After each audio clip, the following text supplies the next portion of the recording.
नमस्कार, मैं हूं शिवेंद्र श्रीवास्तव और आप देख रहे हैं श्रेष्ठ भारत। क्या कभी आपने सोचा है कि जो ये व्यवस्था है वक्त देखने की, तारीख देखने की या फिर समय को समझने की, वो व्यवस्था कितनी मायने रखती है? जरा सोच के देखिए कि अगर घर में कैलेंडर ना होता, तारीख देखने का तरीका ना होता या वक्त देखने का कोई भी तरीका इस्तेमाल ना होता, घड़ी ना होती, तो क्या होता? अब आप इस बात को इस तरह से समझिए कि अगर कैलेंडर ना होता तो ये भी न पता होता कि कौन सी घटना किस दिन हुई थी या कौन सी चीज़ किस दिन होनी है या कौन सा त्यौहार कब आना है, कौन सी ऐतिहासिक चीज़ें जो पहले हुई वो आखिर किस तारीख को हुई थी, किस वक्त हुई थी, कितने बजे हुई थी। ये सब देखने के लिए कैलेंडर का इस्तेमाल होता है। लेकिन क्या कैलेंडर ही सब कुछ तय करता है? और अगर सब कुछ तय करता है तो हमारे कैलेंडर्स कितने सही हैं? और अगर कैलेंडर सही नहीं है, वक्त सही नहीं है, तो ये ज्योतिष, ये भविष्यवक्ता, ये भविष्यवाणियाँ और ये जो सब कुछ देखने और समझने के लिए, रिकॉर्ड रखने के लिए चीज़ें हैं, वो कितनी सही हैं? आज हम अपनी कहानी में इसी बारे में बताएंगे कि आखिरकार जो वक्त हम जानते हैं, जो तारीख हम सुनते हैं या देखते हैं या जिसके बारे में हम रिलेट करते हैं कि इस तारीख को ये चीज़ हुई थी, इस वक्त ये घटना घटी थी, वो कितनी सही है। और अगर ये चीज़ सही नहीं है और इसमें भी कोई झोल है, तो आखिरकार आज तक की जो जानकारियां हमारे पास हैं वो क्या सब अधूरी हैं या फिर वक्त, तारीख और दिन के हिसाब से वो सारी चीज़ें गलत हैं। ये बात है साल 2013 की। रोम में कुछ पुरातत्वविदों ने एक जानकारी निकाली। वो खुदाई कर रहे थे, उनको एक जगह पर 12 गड्ढे मिले।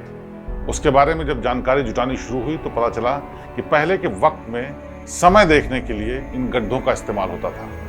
किसान, वैज्ञानिक, तमाम और दूसरे लोग उन गड्ढों का इस्तेमाल करते थे वक्त समझने के लिए, यानी कि किस वक्त क्या वक्त हुआ है, क्या समय हुआ है, उसके हिसाब से खेती की जाती थी, उसके हिसाब से तमाम चीज़ें लागू की जाती थी और उसके हिसाब से ही जानकारी इकट्ठा की जाती थी कि किस दिन क्या वक्त हुआ है। लेकिन कैलेंडर का चलन उससे भी पहले से था। वक्त की जानकारी इसी तरीके से सिंबल से ली जाती थी। हम सब जानते हैं कि जो वक्त या फिर जो कैलेंडर या फिर जो चीज़ें हैं, जो समय को लेकर के चीज़ें हैं, वो सब कुछ रिवॉल्व होती हैं सूर्य और उसके आसपास जो चक्कर लगाते हैं ग्रह, खास तौर पर हमारा ग्रह पृथ्वी, यानी सूर्य के जो चक्कर लगते हैं उसी से तय होता है महीना, साल और वक्त। पृथ्वी जितने दिन में एक चक्कर लगाती है उतने दिन में एक साल होता है। आज की तारीख में यह माना जाता है कि ये वक्त होता है 365 दिन का, यानी सूर्य के पृथ्वी एक चक्कर लगाने में 365 दिन लेती है। लेकिन आपको जानकर हैरानी होगी कि पहले ये वक्त कभी 355 दिन भी माना जाता था, 322 दिन भी माना जाता था और कभी तो ये भी था कि इसमें इतनी गड़बड़ियां सामने आई कि जिसकी वजह से वक्त ही बदलना पड़ा। ये कहानी शुरू होती है तब से जब रोम में एक राजा हुआ करता था, जूलियस सीजर। बहुत से लोगों ने किताबों में उसके बारे में पढ़ा होगा। बहुत महान सेनापति था। अपने राज्य के लिए उसने बहुत कुछ किया, तरक्की के लिए, विकास के लिए तमाम युद्ध जीते, तमाम खजाना बढ़ाया और तमाम ऐसे इंतजाम किए जिसकी वजह से जूलियस सीजर का नाम हमेशा के लिए अमर हो गया। लेकिन उसी जूलियस सीजर को उसी के लोगों ने सीनेट में मार दिया था, उसकी हत्या कर दी गई थी। और हत्या भी उस वक्त की गई थी जब लोग जश्न मना रहे थे, खुश हो रहे थे किसी जीत को लेकर, किसी चीज के हासिल होने के बाद जश्न मना रहे थे और ऐसे में जूलियस सीजर की हत्या कर दी गई। जब ये हत्या की गई उसके बाद तमाम लोग बहुत दुखी हुए, तमाम विरोध प्रदर्शन हुआ, लोगों की मांग हुई कि जूलियस सीजर को हमेशा अमर रखने के लिए कुछ किया जाना चाहिए। तो उस वक्त तय किया गया कि जो 44वीं सदी में कैलेंडर इस्तेमाल होता था, जिसको ग्रेगोरियन कैलेंडर कहते थे, वो कैलेंडर अब जूलियस सीजर के नाम पर होगा। यानी कि उस कैलेंडर में एक महीने का नाम रखा गया जिसको बोलते हैं जुलाई का महीना। जुलाई का महीना जूलियस सीजर के नाम पर रखा गया।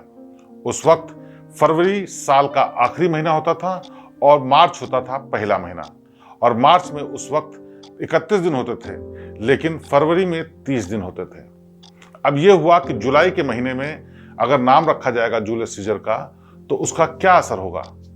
लेकिन जूलियस सीजर के नाम पर जब ये महीने का नाम रखा गया, उसके बाद तमाम चर्चाएं हुई, तमाम बातें हुई, तमाम डिस्कशंस हुए और उसके बाद सब लोगों ने इसको स्वीकार कर लिया कि ये जो कैलेंडर है उस कैलेंडर को जूलियन कैलेंडर के नाम से जाना जाएगा। लेकिन जूलियस सीजर के मारे जाने के बाद फिर से गद्दी पर बैठने के लिए जो राजा आया उसका नाम था अगस्तीन। उसने भी आने के बाद जब उसको जानकारी हुई कि जूलियस सीजर की शान में जुलाई महीने का नाम रखा गया और उसमें 31 दिन होते हैं, तो उसने भी तय किया कि मेरे नाम से भी एक महीने का नाम होना चाहिए। और फिर इस पर चर्चा हुई तो अगस्त महीना सामने आया, यानी अगस्त का महीना उसके नाम पर रखा गया। लेकिन उस वक्त अगस्त में कम दिन हुआ करते थे, यानी 30 दिन का ही महीना था। बल्कि उस वक्त जिस वक्त ये राजा बना उस वक्त अगस्त के महीने में 29 दिन ही हुआ करते थे। लेकिन अगस्तीन चाहता था कि उसके नाम पर अगर किसी महीने का नाम रखा जाए तो उसकी शान और शौकत में कोई कमी नहीं आनी चाहिए। उससे पहले जूलियस सीजर के नाम पर जिस महीने का नाम रखा गया था, यानी कि जुलाई का महीना, उसमें 31 दिन होते थे। लिहाजा उसने कहा कि मेरे महीने में भी 31 दिन होना चाहिए। उसने जब ये बात कही तो समस्या ये आ गई कि आखिरकार ये 2 दिन लाए कहाँ से जाए, क्योंकि तब तक अगस्त के महीने में 29 दिन ही हुआ करते थे। तो आखिर में जब तमाम चर्चा और तमाम इस पर डिस्कशन हुआ, उसके बाद तय किया गया कि इसके लिए महीना अगर लाया जाएगा अगस्त का, तो अगस्त के महीने में 31 दिन करने के लिए किसी महीने से 2 दिन बोरो करने पड़ेंगे, यानी 2 दिन किसी महीने से बदलने पड़ेंगे, कम करने पड़ेंगे और उसी को अगस्त में बढ़ाया जाएगा। और आखिरकार जो ये पूरी चर्चा थी वो जाकर ठिकी फरवरी के महीने में, क्योंकि बाकी सारे महीने सेट थे और इनके अलावा अगर फरवरी के महीने से 2 दिन निकाल लिए जाएं तो फिर अगस्त में 31 दिन हो सकते थे और फरवरी में बचते थे 28 दिन। यानी कि 28 दिन फरवरी में जाने लगे, क्योंकि अगस्तीन जो राजा था जिसके नाम पर अगस्त महीने का नाम पड़ा, उसके महीने में 2 दिन जोड़े गए। इसकी वजह से फरवरी में बचे 28 दिन। बाकी महीने 30 से 31 दिनों के होते थे, लेकिन जो फरवरी का महीना था वो 28 दिन का हो गया। धीरे धीरे वक्त बीतता रहा, राजशाही चलती रही, दुनिया में इसी कैलेंडर को मान्यता दी गई और इसी कैलेंडर के जरिए लोग वक्त जानते थे, दिन जानते थे, तारीख जानते थे।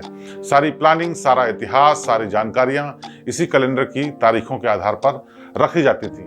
पूरी दुनिया में ये चीज़ स्वीकार की जा चुकी थी, इसीलिए किसी को कोई फर्क नहीं पड़ता था, किसी को कोई दिक्कत नहीं थी, क्योंकि यही अब सच था कि इस कैलेंडर में जितने दिन होते हैं, जितने महीने होते हैं, वो सबके लिए एक जैसे तय है।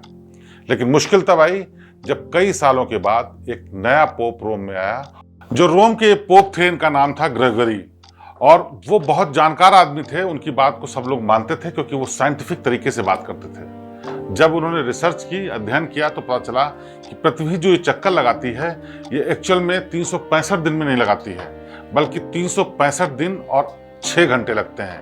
यानी कि पृथ्वी के चक्कर लगाने में 365 दिन 6 घंटे लगते हैं। उसकी वजह से हर चौथे साल एक नया दिन पैदा हो जाता है। 6 घंटे जो हर साल बढ़ते हैं वो मिल करके 24 घंटे 4 साल में हो जाते हैं, और उन 24 घंटों की वजह से एक नया दिन पैदा हो जाता है। और ये बड़ी गड़बड़ी है कि आखिरकार ये एक दिन गया कहाँ, क्योंकि अगर इसी तरीके से हम फॉलो करेंगे और 365 दिन और 6 घंटे ही होते रहेंगे तो हमारा कैलेंडर, हमारा वक्त, हमारे ग्रहों की दशा दिशा सब कुछ बदल जाएगी और हम सब चीज़ गलत देखते रहेंगे। हालांकि उस वक्त तमाम चीज़ें इतनी अत्याधुनिक नहीं थीं, फिर भी जो गणनाएं होती थीं, जो कैलकुलेशंस होती थीं और जो जानकारियां होती थीं वो बहुत साइंटिफिक होती थीं, और इसको जानने वाले लोग एक एक चीज़ गुणा गणित करके देखते थे और उसके आधार पर सही चीज़ें निकालते थे। इसके बाद फिर से एक बार चर्चा शुरू हो गई कि आखिरकार जब केवल 365 दिन होते ही नहीं हैं तो हर साल हम वक्त में पीछे होते चले जा रहे हैं। चर्चा हुई, इस पर फैसला किया गया कि हमें एक दिन चौथे साल में बढ़ाना पड़ेगा, यानी हर 4 साल पर जो एक दिन पैदा हो जाता है उसको भी जगह देनी होगी। फिर से तय किया गया कि आखिरकार जो एक दिन बढ़ जाता है 365 दिन और 6 घंटे के हिसाब से, उसको कहाँ एडजस्ट किया जाए। तो उस वक्त 12 महीने में फरवरी के महीने में 28 दिन हुआ करते थे, यानी सबसे कम दिन फरवरी के महीने में थे। इसलिए तय ये किया गया कि हर चौथे साल 29 फरवरी को वक्त दिया जाएगा, यानी एक दिन जो बढ़ाया जाएगा वो 28 फरवरी के बाद का दिन होगा और फरवरी के महीने में अब 29 दिन होंगे। यानी हर चौथे साल फरवरी 29 दिन की होगी और बाकी चारों साल से पहले वो 3 साल तक 28 दिन की ही मानी जाएगी। और इसी के चलते ये जो लीप ईयर है, जिसको लीप ईयर बोला जाता है, वो अस्तित्व में आया। यानी हर चौथे साल फरवरी में जो 29 दिन होते हैं वो इसी गणित की वजह से आए। इसी गणना की वजह से अस्तित्व में आया। अब इसी वजह से तमाम लोगों को बहुत दिक्कतें भी होती हैं, क्योंकि जिनका जन्म 29 फरवरी को हुआ हो, एनिवर्सरी हो, उनके साथ जीवन में कुछ भी खास हुआ हो या फिर कोई ऐसा ऐतिहासिक वक्त हो, वो 29 फरवरी को हुआ हो, वो हर चौथे साल ही आ पाता है। वो 3 साल तक इंतजार करते हैं और उसके बाद चौथे साल ये वक्त देखने को मिलता है। और ये 29वां दिन जो फरवरी में आया वो इसी गणना की वजह से आया। इसीलिए पोप ग्रेगरी के नाम से एक नया कैलेंडर बना। उस कैलेंडर को कहा गया ग्रेगोरियन कैलेंडर, यानी कि जो जूलियन कैलेंडर था उसके बाद जो नया कैलेंडर आया वो आया ग्रेगोरियन कैलेंडर। और इसी कैलेंडर को अब पूरी दुनिया फिर से मानने लगी। यानी हर देश में अब तारीखें उस हिसाब से होती हैं, जिसमें चौथे साल में 29 फरवरी होती है, बाकी 3 साल तक 28 फरवरी के ही दिन होते हैं। यानी फरवरी में 28 दिन ही होते हैं। सब कुछ फिर से ठीक चल रहा था, लेकिन फिर से एक बार गणना की गई तो पता चला कि ये वाकई में जो 365 दिन 6 घंटे होते हैं, ये 365 दिन 6 घंटे नहीं, बल्कि इसके आगे कुछ सेकेंड्स भी होते हैं, और वो शायद 56 सेकेंड है। यानी कि हर साल सूर्य के चक्कर लगाने में पृथ्वी जो देरी करती है, जो वक्त लगाती है, वो 56 सेकेंड तक और बढ़ रहा था। और ये सब अस्तित्व में आने के बाद एक बार फिर से चर्चा शुरू हुई कि आखिरकार जो ये वक्त है ये कहाँ एडजस्ट होगा। और इसके साथ एक और बड़ी चर्चा शुरू हो गई कि ये वक्त जो हमने फरवरी में एडजस्ट किया है, यानी एक दिन जो 28 फरवरी के आगे 29 फरवरी किया है, उसके अलावा जो सालों साल सदियों तक ये वक्त कम होता रहा, आखिरकार उसका कैलेंडर पर कैसा असर आएगा। यानी अभी तक आप समझ चुके होंगे जो ये कैलकुलेशंस हुई और उसमें गड़बड़ियां हुई, देरी हुई, बाद में एडजस्टमेंट हुआ, उसकी वजह से पूरा का पूरा कैलेंडर और समय सारणी गड़बड़ हो चुकी थी। यानी आज की तारीख में जो हम जानते हैं दिन, तारीख, महीना, वो नहीं है जो असलियत में होना चाहिए। ये उन गणनाओं के आधार पर है जो उस वक्त की गई और उसके बाद जो बदलाव किए गए उसके आधार पर है। लेकिन अभी ये जो 56 सेकंड थे, ये बदलते बदलते 26 सेकंड भी हो गए। इनकी गणना कहाँ है ये किसी को नहीं पता। और जब ये बात अस्तित्व में आई तो उसके बाद एक बार फिर से ये तय किया गया कि इसको भी ठीक किया जाना है, इसको भी दुरुस्त किया जाना है। चूंकि कैलेंडर ओरिजिनेट हुआ था रोम से, तो रोम से ही शुरुआत हुई। ये बात है 1582 की, अक्टूबर का महीना। 4 अक्टूबर 1582 को ये सरकार ने तय किया, राजा ने तय किया और पूरे सिस्टम ने तय किया कि हमने जो पिछले दशकों तक, सदियों तक गलत वक्त को कैलकुलेट किया है, उसको दुरुस्त करने का एक ही तरीका है कि जो वक्त कम पड़ रहा है उतने वक्त को हम आगे बढ़ा दें। उस आधार पर जो कैलकुलेशन हुई वो उस वक्त 10 दिन का फर्क था। यानी कि पूरी दुनिया कैलेंडर को देख करके 10 दिन पीछे चल रही थी और उस 10 दिन को दुरुस्त करने का एक ही रास्ता था कि दुनिया को 10 दिन आगे कैलेंडर के माध्यम से बढ़ा दिया जाए। और फिर सरकार ने, राजा ने एक फरमान जारी किया जिसमें कहा गया कि 4 अक्टूबर 1582 को जो लोग सोएंगे वो अगले दिन 5 अक्टूबर 1582 को नहीं जागेंगे, बल्कि जब वो सुबह उठेंगे तो वो दिन जाना जाएगा 15 अक्टूबर 1582। यानी बीच के 10 दिन जो हैं उनको एडजस्ट करने का एक तरीका निकाला गया। इसीलिए इतिहास के पन्ने अगर आप उठा के देखेंगे तो 4 अक्टूबर 1582 से लेकर 14 अक्टूबर 1582 तक आपको कोई भी घटना देखने को नहीं मिलेगी। दुनिया के तमाम देशों ने इसको माना और इसी के चलते इन 4 से 15 अक्टूबर 1582 के बीच के दिनों को कहीं गणना में नहीं रखा गया। यानी ये दिन इतिहास से गायब हो गए, रिकॉर्ड से गायब हो गए, इनको गिना ही नहीं गया। न इस दिन कोई घटना हुई, न इस दिन कोई ऐसी बात सामने आई जिसको रिकॉर्ड में रखा जाए।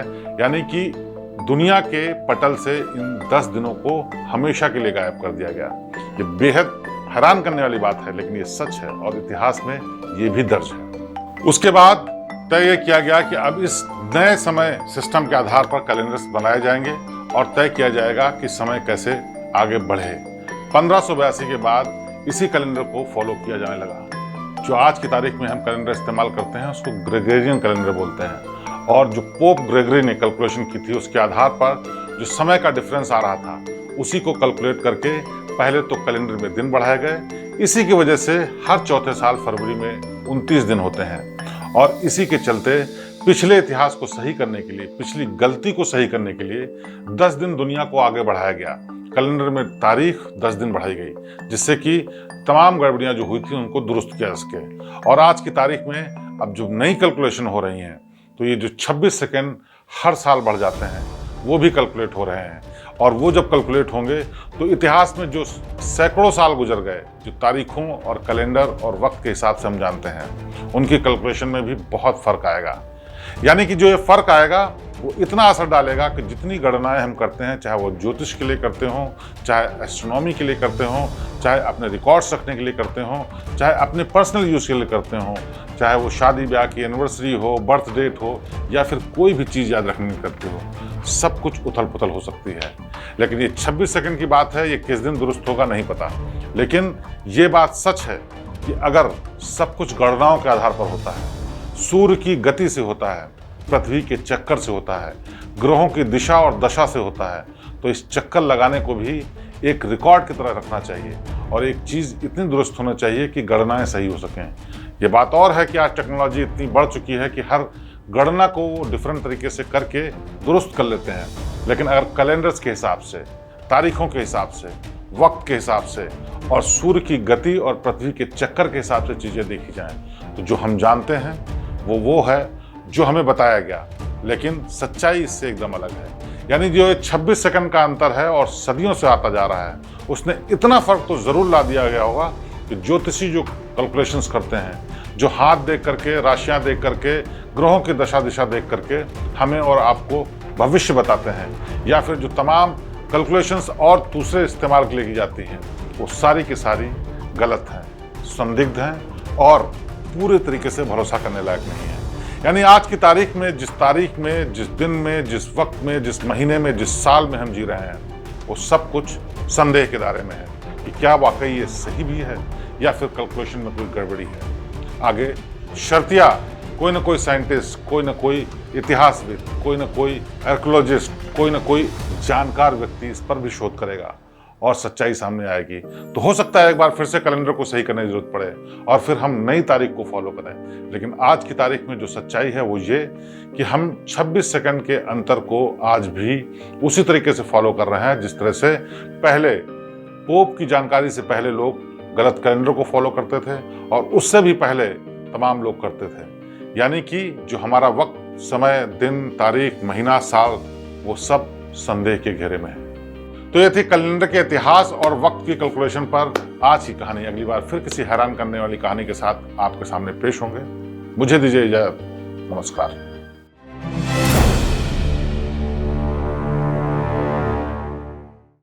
उत्तर प्रदेश की हर खबर से अपडेट रहने के लिए श्रेष्ठ यूपी को करें सब्सक्राइब, बेल आइकन दबाएं और देखते रहें श्रेष्ठ यूपी।